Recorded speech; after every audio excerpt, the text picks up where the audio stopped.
Okay, hi there. We're doing these longevity podcast every month, and for this month we have Stephanie Manson Brown, who is the head of clinical development and innovation at Allergan Aesthetics. I'm so happy to have you, Stephanie, with us. Thank you so much for inviting me. I'm absolutely delighted to be part of your conversations that you're having on your podcast. So thank you.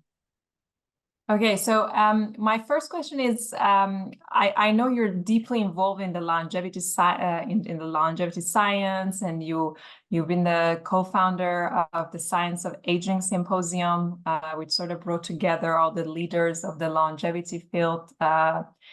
So what are the technologies that you personally found enthusiastic about as a user? For example, we hear a lot about gene therapies and epigenetic reprogramming.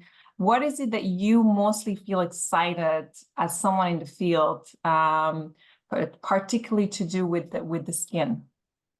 It's a great question. And I don't know about you, but I have to say it's sometimes quite difficult to keep up with all the advancements. I mean, I think if you and I'd had this conversation about, let's say, over 5 years ago, we would have maybe kind of like landing on the same technology or the same discoveries, but there is just such a rich occurrence at the moment and it's such a some phenomenal amount of research and that's being shared in the longevity field and aging science that there's so much to choose from. But I think when I consider it in relationship to skin biology, there was definitely one discovery and report that came out a couple of years ago, just under a couple of years ago now, back in 2022, that really piqued my interest. And it certainly made the headlines, and especially here in the UK, but not just in the UK, globally. But it was around some research that a group of scientists at the Babrium Institute in Cambridge had discovered. And I think the headline went something like that they had rejuvenated a 53-year-old woman's skin cells so that they were the equivalent of a 23-year-old's.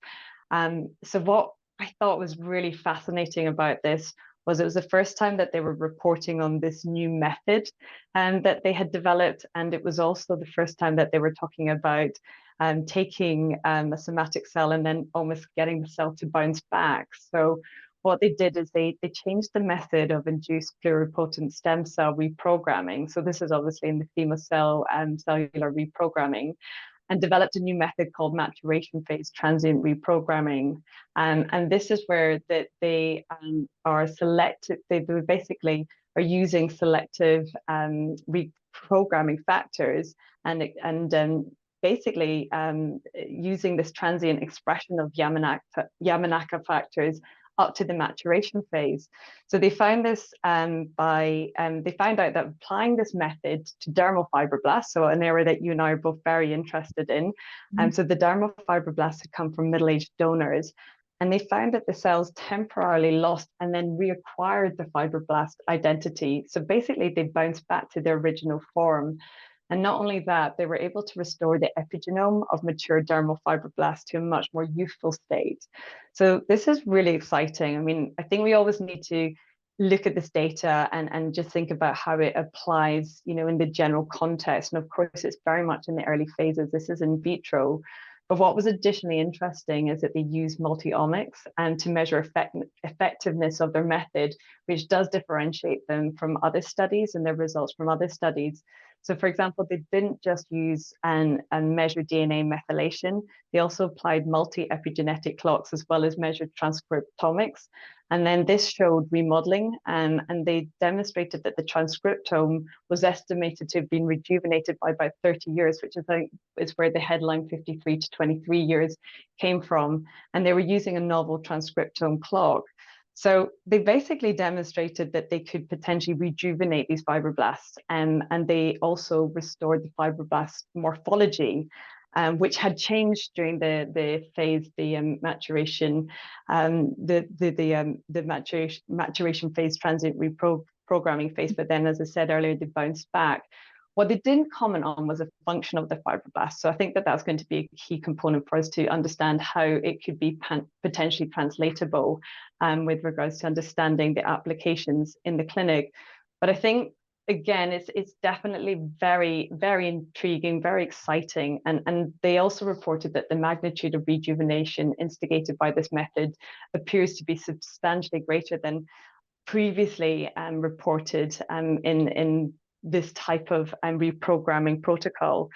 So I think this is exciting for skincare, exciting for skin biology. I mean, they were very excited about the potential application to other cell types, such as neurons, which again is a very, an area that I think could definitely benefit from having this type of rejuvenation application. But of course, as I say, we have to always recognize the earliness of this research. And so therefore, there will be a whole raft of different considerations that need to take into account when they move to the in vivo phase and ultimately to the clinic. Yeah, this was, we were also very excited. Like, I think it was 3 years ago, and the whole BBC had it as the headline. That's right. So I mean, this actually leads me very well to my next question. As someone who, you know, has been heading up clinical development at such a large pharmaceuticals, what do you see as like the most significant challenges for these futuristic therapies, and what do you think that, you know, as a solution, what is it they need to have that demonstrated before, you know, of a wide adoption? So it's such a great question, and I think it's such a vital question, right? Because it's an area that I would say is probably one of the biggest challenges that faces the development phase of these really exciting new interventions and these exciting new, potential identification of targets. You need to then be able to translate it into the clinic. So I would say, I think one of the biggest challenges is around even understanding aging and the biological nature of aging, because it's still, there's lots of theories around it, but there's a debate on whether it's the molecular, cellular, physiological, or even clinical changes that are causal to aging rather than just simply being associated with it. And also, aging is likely influenced by so many different variables and that pertain to the individual themselves, because we know that humans are really noisy, and there's so many different aspects. For example, the interplay of genetics, lifetime exposures, stress being a huge one, thinking about environmental aspects, and also factors such as disease. And so there's so many confounding factors that will make it very difficult to delineate and parse out exactly the effect as it relates to the aging process itself. And I think also, you know, there's a lot of research being generated in animal models, and they're relatively easier to be able to, study because of their short lifespans. And obviously you can use genetic modification to be able to eliminate certain factors to define and home in and single out certain aspects. And so there's several additional considerations for translating into the clinic, and understanding how the different aspects that I just mentioned could potentially impact that. Also, for thinking about trying to understand the impact on the longer term, or from a longer process as it relates to the aging mechanisms, it's near impossible to get funding for such a longitudinal style and a clinical trial if we're going to do a controlled clinical trial. And so in that one, and in that note, I think it's very important to be thinking about how we can look at alternative means to quantify the accumulation of age-related molecular damage, and also thinking about how that then translates to clinical functionality as well as clinical meaningfulness. And at that, I think also, when we're thinking about what are the opportunities for interventions, it's not just about life expansion, or they talk about lifespan and extending or adding years onto life. I think it's very important to consider health span, and personally I think that's the bigger need, extending the time spent in good health rather than ill health, and especially later in life. And health span is also known as putting the life back into your years. And so to be able to kind of identify what it is that you're targeting and what it is that you're wanting to demonstrate change with respect to interventions that you're introducing becomes very, very complex, which brings us onto the topic of biomarkers, which is incredibly complicated. And I think also, we need to consider the fact that biomarkers, they are critically needed to be able to, for us to be able to conduct that clinical research, but it's certainly not simple. And we know that biomarkers need to be validated, and to validate biomarkers, it requires clinical evidence to demonstrate that a change in that endpoint, i.e., a surrogate biomarker, then is also correlates and predicts a specific clinical benefit. So, when we're thinking about reduction in epigenetic age, which is a very exciting field and something that you are very well versed in, it's only meaningful if it's associated with a positive clinical change. So we really need to understand about whether this change in epigenetic age and any changes that are happening at the molecular and even the cellular level are able to be translated at the macroscopic level, and ultimately a benefit that's translatable to the patient or the consumer. So this is something, very much thinking about when we think about, bringing in a topical or injectable product for skin aging. We really need to drill down to what is the benefit to the patient, rather than something that we can talk to that's at microscopic level, for example. And this will be related to both efficacy measures, but I think also very importantly, patient-reported outcomes, and potentially observer-related outcomes, especially in the aesthetics field. So this is where you're always needing to make sure that you're correlating back to what's meaningful for that person who's getting that treatment, who's getting that intervention.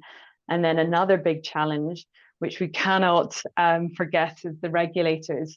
And so you need to gain regulatory approval to get these interventions approved on markets. So therefore, there's a high bar to be able to provide the evidence to the regulator that that biomarker is reliable and repeatable and consistent, and especially it's suitable for the intended purpose.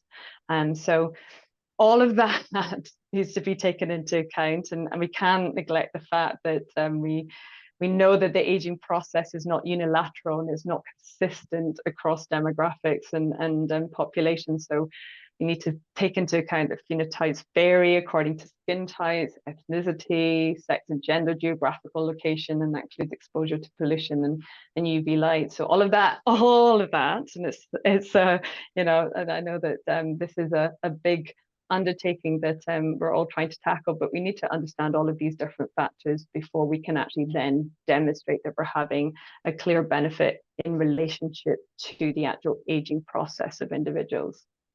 Indeed. I think this is one of the reason, it's such a long way to bring a innovation such as the one you described into the hands of the consumer. I mean, we were at IMCAS together, and Yes. which of the various longevity innovations that we hear, which of them do you think they will come to the clinics in some shape or form? I think like the first one is, to reverse someone's age by 30 years seems very futuristic, but do you see any signs that they're going to be a therapy that has been a bit different?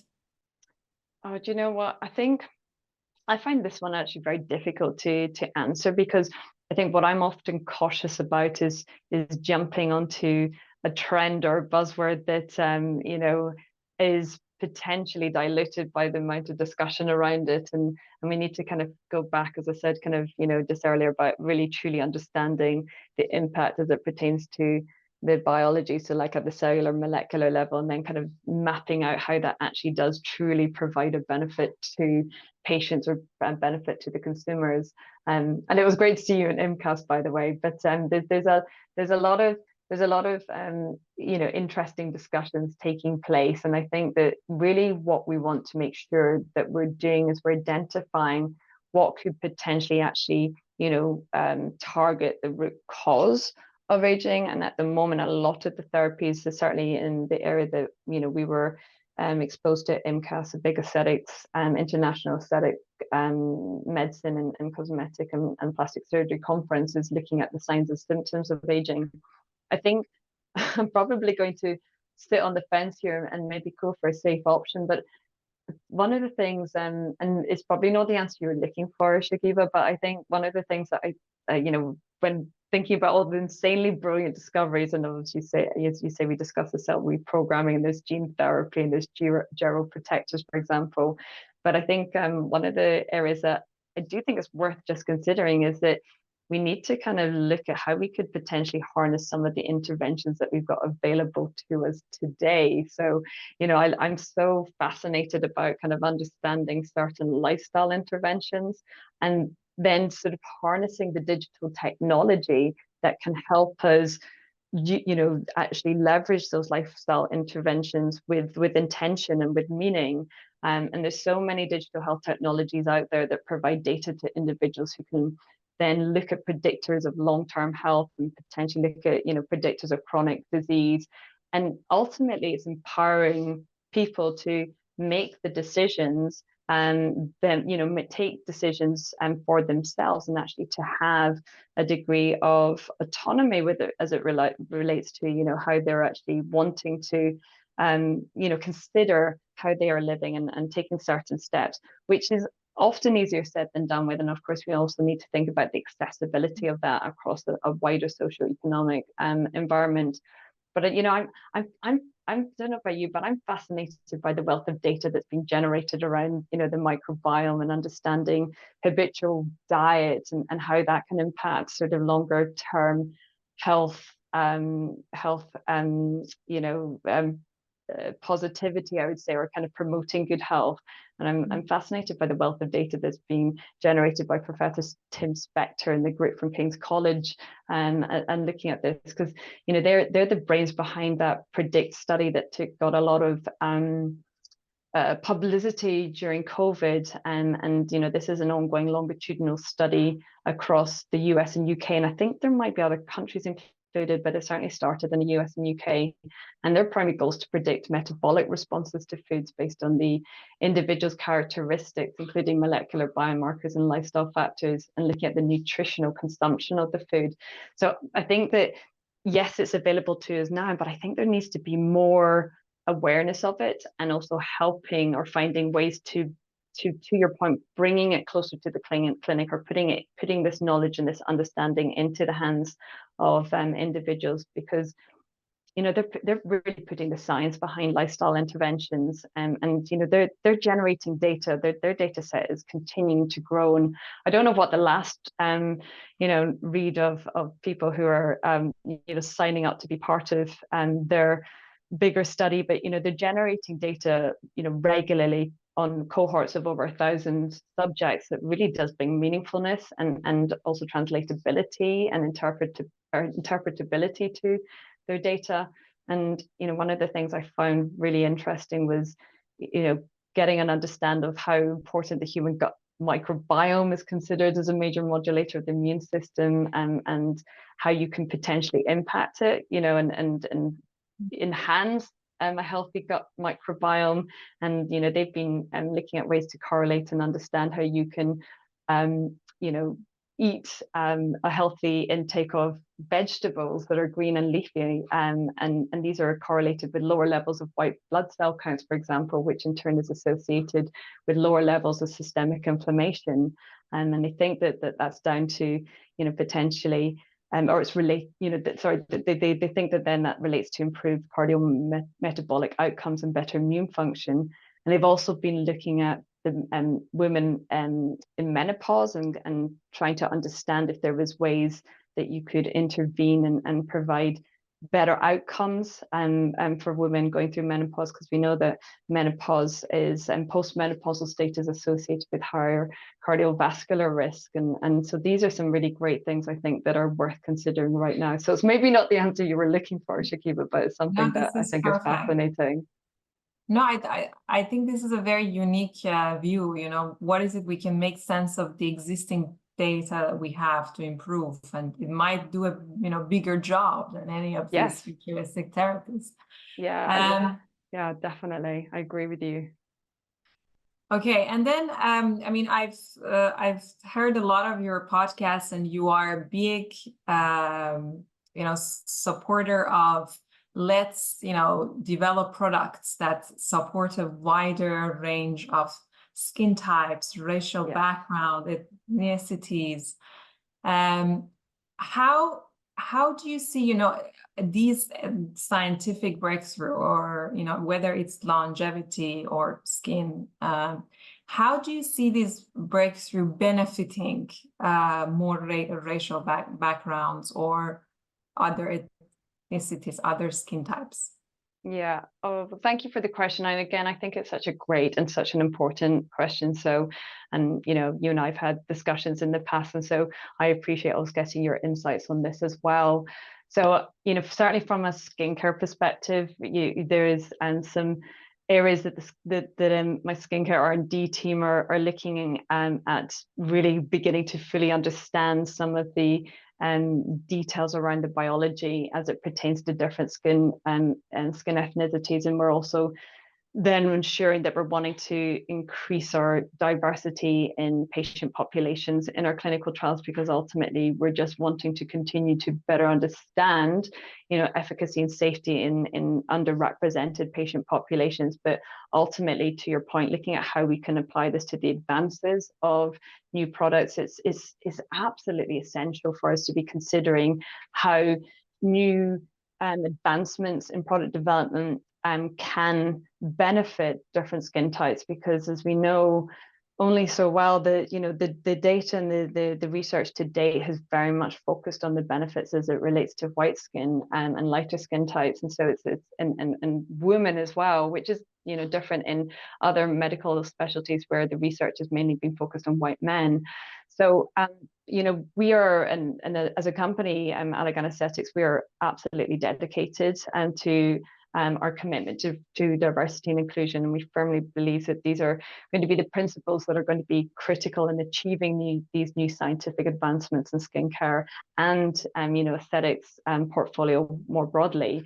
And so from that point, we really need to incorporate inclusivity early on in our product development stages, and starting from the discovery phase itself.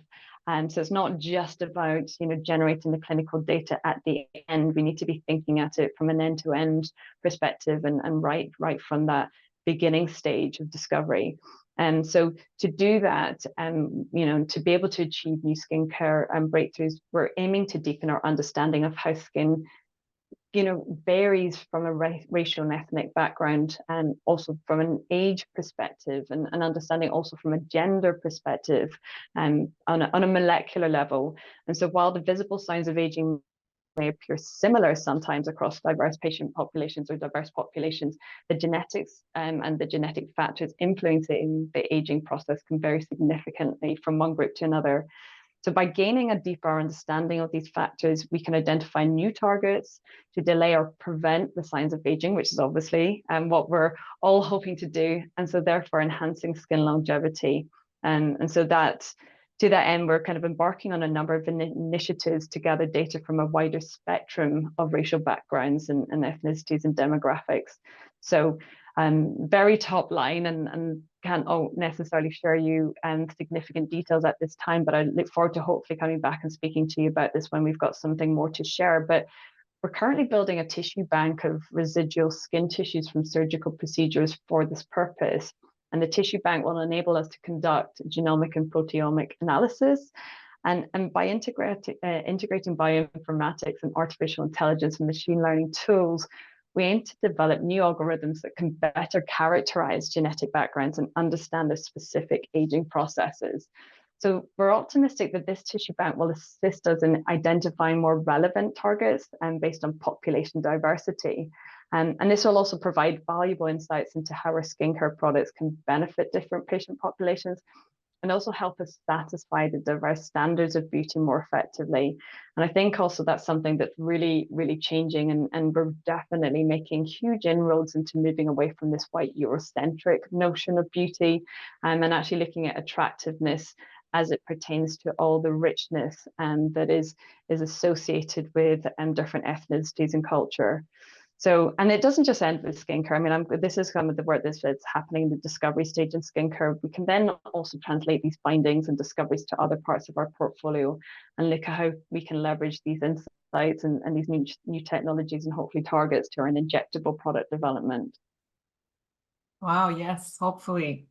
Because, I think skincare clinical trials have been mostly done on white skin. And I think, yeah, I am a big advocate for that. And also, I've, since I've known you, which has been like for the past 4 years now, you've advocated for moving from anti-aging to pro-longevity. And I'm just super interested to know, what is it that you personally have incorporated in your day-to-day to promote skin longevity and wellness? Because like all of my friends ask me, okay, Shakiba, what cream shall I use now? Now that you are in this industry, they all want to know, and I have to come up with some suggestions. Yeah. So I would love to put that question to you, because I know like so many people are wondering, what is it that you, Stephanie, does for the skin in particular? So, we're in the same situation, right? Because I get that question all the time as well.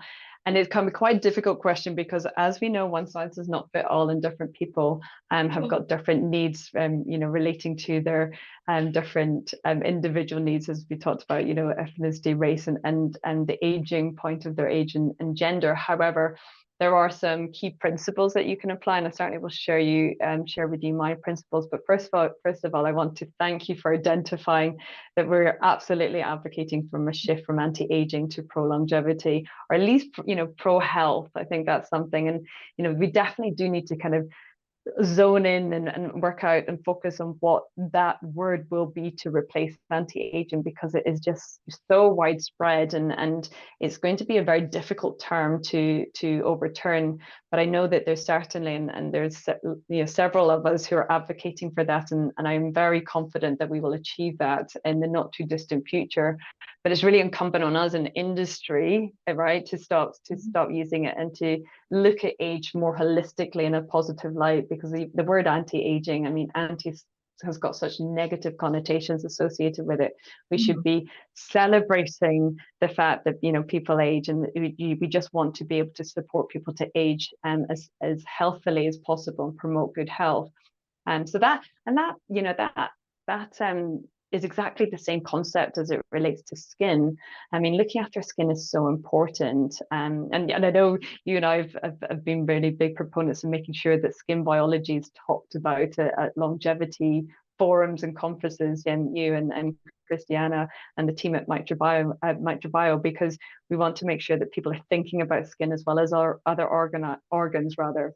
So looking after skin is as important as looking after the external aspect and protecting our general health, and just for a whole number of reasons. But we also know that the skin is the most perceptible organ to show initial signs of aging, because of its role as it plays, as an interface between us, our internal environment, and the outside. And there's so many insults and stressors and damage that we can get from the external environment, and not only, but including UV radiation, as well as pollution. So the skin's doing a lot of work trying to protect us from physical and chemical injury, as well as trying to maintain a very healthy aspect of our overall health. And I think sometimes people forget that, or overlook it, that the skin's so important for temperature regulation, for vitamin production, vitamin B, vitamin D rather, and protection against UV radiation, but also really important for sensation. So one of the factors that I would say is, and I certainly share this with my friends when I get asked exactly that same question as you, is trying to incorporate lifestyle measures, right? And that's what we talked about a little bit earlier on. So sleep is one of the things that I have been certainly more intentional about. I certainly have not got it down to the level that I'd like, and I very rarely manage to get 8 hours of sleep a night, but I'm definitely being much more thoughtful and intentional about it than I ever was. And I've definitely long gone are those days where I think, I'll sleep when I die, or sleeps for the week. It certainly is now the opposite, and there's plenty of research to show that. And I think, it's very clear, and there's a lot of increasing evidence to say that good quality sleep is one of the key fundamentals, and that chronic, inadequate, and poor quality sleep accelerates intrinsic aging. And it's also been thought that poor sleepers have significantly diminished capacity to recover from stress, which possibly negatively impacts the skin microbiome through inflammatory changes due to the stress response. So there was some interesting research that was conducted by a group in Paris that looked at the effect of acute sleep deprivation, so less than 3 hours, and found that there was an impact to biophysical measures, including a negative impact on hydration, elasticity, and the luminosity of skin. And they proposed that the lack of sleep results in increasing oxidative stress, which causes cellular senescence, and then that in turn leads to reduced hydration and reduced elasticity. And then subsequently, this can impair the physiology of skin over time. And then we know that then results in lowering the production of collagen and increasing the degradation of collagen. So yeah, sleep is so important. It's something I intend to try and continue to get better at, and certainly look towards having good quality sleep. But obviously we get asked about skincare regimens, and so I think that there's some basic principles I would advise. And one is all about protection. Protection against UVA and UVB radiation, and by doing that, I use a broad spectrum, high broad spectrum sunscreen, and at least an SPF 30 daily. And I do that. As you know, I live up in the northeast of England, so there's not a huge amount of sunlight, even during summer months, but it's something that I do ensure that I've got that protection, and we know that that helps to protect us against the damage which results in a reduction in collagen content and breakdown of elastic fibers, which ultimately waste the extracellular matrix, which is an essential part for skin architecture. I also use a serum, including an antioxidant daily, because researchers have found that the sun protection is not enough to protect you from external damage, and because there is a synergistic effect when exposed to both UVA and pollutants. And so therefore antioxidants are recommended to neutralize free radicals, thus helping to inhibit inflammation and offer protection against pollution and photo damage. One thing, that I now live actually in the countryside, and so that has helped me, I guess, remove some of the damage from pollution. But I still do visit cities regularly and do get exposed. And of course, as we know, antioxidants include ingredients such as alpha lipoic acid, L-ascorbic acid, which is vitamin C, and niacinamide, which is B3 vitamin. So there's plenty of them out there. And then the third one is really moisturizer. That's really key. So not only for hydration purposes solely, but also there's research to say that a loss of moisture breaks in permeability barrier, which is then reported to cause the skin to release inflammatory cytokines. And normally those cytokines can help to repair defects in the barrier, but in aging skin, the barrier can't be fixed as easily as it normally does. So the inflammatory signals continue to be released and eventually reaching the blood. And there's some really interesting research out there. There was a group who demonstrated this in aged mice, and that they found that by improving epidermal function through use of emollient, actually reduced circulating cytokine levels. And they also were able to translate this into a study looking at humans, and they found that by treating aged individuals with twice daily application of emollient, and the circulating levels of these cytokines, which are also known to be pro-inflammatory cells, reduced. And I think that's important because that also fits in with not just protecting your skin and outwardly, but it's protecting that general chronic inflammation that your body gets exposed to. And that term inflammaging is definitely being used more and more, and I think that definitely speaks to it. And then the final piece, and I think it's something as we women are reaching perimenopause, it's really important just to think about how we're going to be thinking about that from a skin perspective. It's not commonly spoken about, and there's definitely some area there's an unmet need here with regards to bringing in some skincare treatments that target the reduction of estrogen and estrogen deficiency that we get with menopause. And so that's something I'm consulting a physician who focuses in on longevity medicine, as well as an interest in menopause, and just consulting her around hormone replacement therapy for when I get to the stage that I need it, because it's something that is so clear that the skin gets impacted by reduced estrogen, and I think it's something like approximately 30% of skin collagen is lost during the first 5 years after postmenopause. So that obviously then we see that in loss of elasticity, skin thinning, a decrease in collagen content and hydration. So lots of things that we need to think about, and I think certainly, as I say, the principles I would go back to tell your friends is make sure that they're using sun protection or UV protection, including antioxidants, and making sure that they regularly moisturize. Yeah, I think this is a great tip. Thank you. I'm just going to forward them your tip. Yes. But also, I think to just highlight what you said about, antioxidants, vitamin C, niacinamide.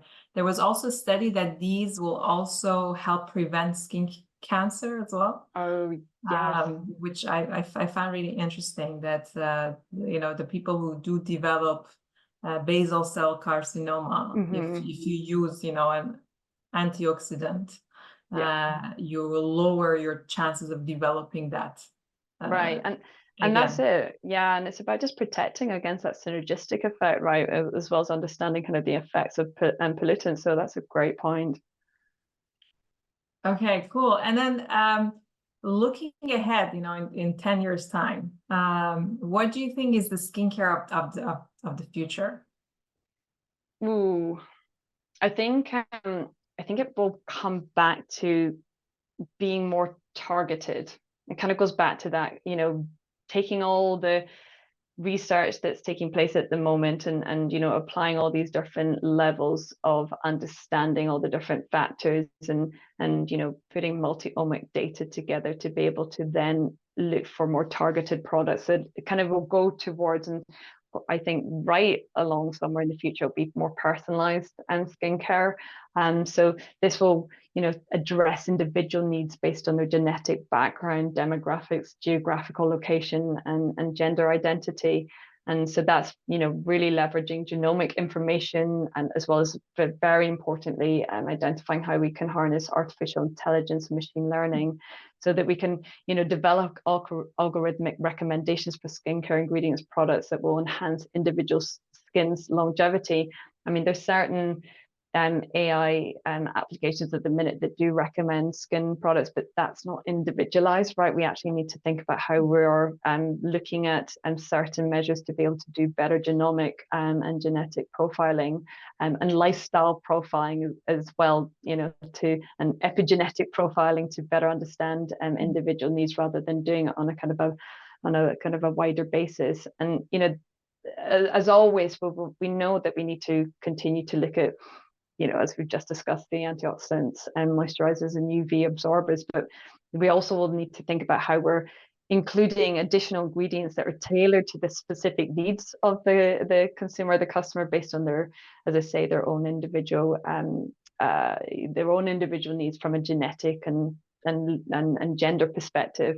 And so, we really will be moving away, as I said earlier, the treating the signs and symptoms, and looking at more, the root cause of aging, and looking at preventative and skincare regimens that are going to mean that you're going to be maintaining skin health for longer. And obviously that then also helps us to make sure that we're identifying all of the different factors as it relates to diversity. Right, I agree. So in another word, you think personalized skincare is the skincare of the future? Yeah, I do. I love that. I do. And then finally, if there was an opportunity to bring all the head of research from skincare, longevity, aesthetics on a table together to solve one problem or a specific challenge, and they would all unite to solve this one, what do you think you would put as that challenge to those people? Oh, now you're asking. So first of all, we need to all be making sure that we've got, as you say, that kind of the shared purpose and shared goal. I would say it kind of maybe it's twofold, but ultimately it is around the biomarker piece, potentially, because I think that is so complex and will need a unified and a collective, collective mindset and also a paradigm shift to be able to tackle that one, because it has got so many different factors that need to be brought into consideration so that we can identify what is applicable, reliable, and will be something that we can use to correlate against clinical benefits. So I think that that's it. And just on the backdrop of that then will also help us really be able to generate data that takes into account the wide spectrum of diversity and individuality and be more inclusive. And so I think that that's something about really kind of coming together, using large data sources and to be able to start better understanding skin aging phenotypes, and thus, generating biomarkers of skin aging and skin health as well. And I think that would help us looking at potential prognostics or novel targets for therapeutic interventions, and also look at how we classify skin types. The skin type classification at the minute, Fitzpatrick skin type and phototyping was never set up for us to be able to classify and categorize different skin types. And so there's an inherent bias associated with it, and has been used by proxy to discuss race and ethnicity, which is just becoming more and more relevant, especially as you're getting the mixes of different racial backgrounds and ethnicities. And so it'd be really cool to think that you could potentially have a genetic classification of humans and skin subtypes rather than the traditional classification, which doesn't really speak to that richness of diversity. So I think that's something that will definitely need a much bigger concerted effort from multiple stakeholders across our industry and our area of specialty. I love that. And I think this is something that there should be a, unification of all the efforts, to create a standardized tooling or standardized biomarkers that everyone could agree on, and then they can go and develop better products. Okay, thank you so much, Stephanie. I absolutely loved our chat. Thanks for your time. Me too. Thank you so much. And it's great to see you, and I look forward to seeing you soon. Thank you. Thank you.